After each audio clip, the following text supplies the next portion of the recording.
నమస్కారం. మీ life style ఛానల్కి హృదయపూర్వక స్వాగతం. ఈరోజు మనం ఈ వీడియోలో తెలంగాణ రాష్ట్రంలోని కాళేశ్వరం వద్ద గల త్రివేణి సంగమంలో జరిగే సరస్వతి నది పుష్కరాల గురించి తెలుసుకుందాం.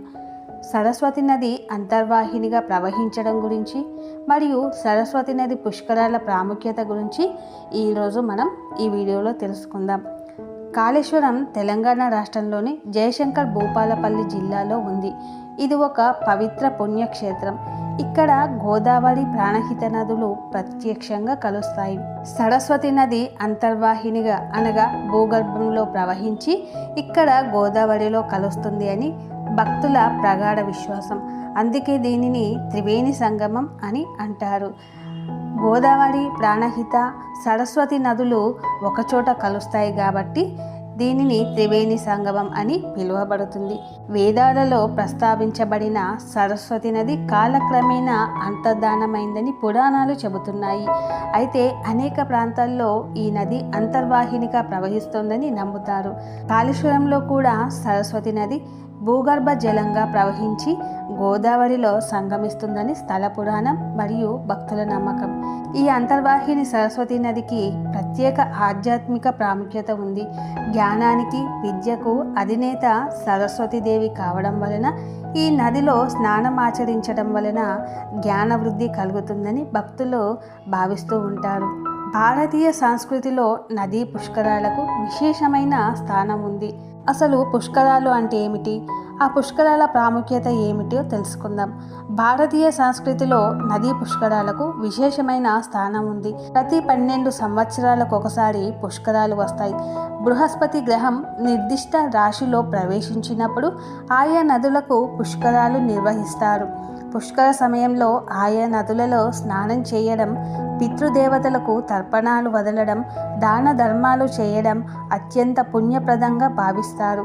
ఈ సమయంలో ఆ నది జలాలకు ప్రత్యేక దైవిక శక్తులు ఆవహిస్తాయి అని నమ్మకం.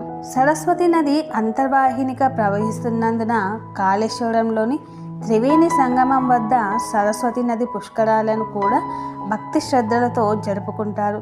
గోదావరి పుష్కరాల సమయంలోనే ఇక్కడ సరస్వతి నదికి కూడా పుష్కర స్నానాలు ఆచరించే సాంప్రదాయం ఉంది.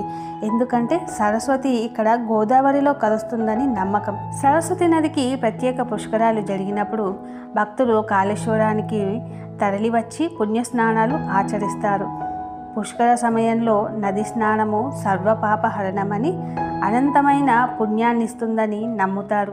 పితృదేవతలకు పిండ ప్రదానము, తర్పణాలు వదలడం వంటి కార్యక్రమాలు నిర్వహిస్తారు.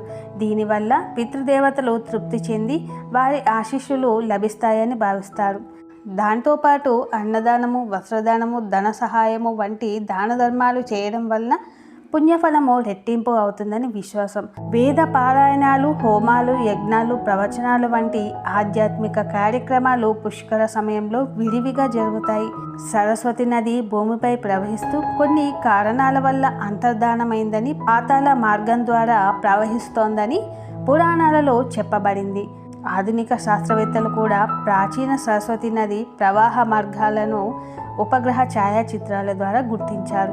ఇది ప్రస్తుత గగ్గర్ హక్రా నది వ్యవస్థ యొక్క ఎండిపోయిన మార్గమని కొందరు భావిస్తారు. కొన్ని ప్రాంతాల్లో భూగర్భ జలాలుగా ఈ నది ఇంకా ప్రవహిస్తూ ఉండవచ్చని అంచనా. అంతర్వాహినిగా ప్రవహించడం వలన సరస్వతి నదికి మరింత ఆధ్యాత్మిక శక్తి చేకూరుతుందని భక్తులు నమ్ముతారు. కంటికి కనిపించకపోయినా దాని పవిత్ర ప్రవాహం కొనసాగుతూనే ఉందని, దాని ఆశీస్సులు ఎల్లప్పుడూ ఉంటాయని విశ్వసిస్తారు. కాళేశ్వరంలో త్రివేణి సంగమం వద్ద అంతర్వాహినిగా ప్రవహిస్తున్న సరస్వతి నది పుష్కరాలు 2025లో మే 16 నుంచి మే 26 వరకు కొనసాగుతూ ఉన్నాయి. ఈ సరస్వతి నది పుష్కరాలు అత్యంత పవిత్రమైనవి. ఇక్కడ చేసే స్నాన, దాన, జప, తపాదులు విశేష ఫలితాన్నిస్తాయి. భక్తుల ప్రగాఢ నమ్మకం కూడా. ఇది కేవలం ఒక నమ్మకమే కాకుండా తరతరాలుగా వస్తున్న ఒక సాంస్కృతిక మరియు ఆధ్యాత్మిక వారసత్వంగా కొనసాగుతోంది. మీకు ఈ వీడియో నచ్చినట్లయితే లైక్ చేయండి, షేర్ చేయండి, సబ్స్క్రైబ్ చేయండి. మరిన్ని మంచి వీడియోల కోసం మన ఛానల్ని చూస్తూ ఉండండి. ధన్యవాదాలు.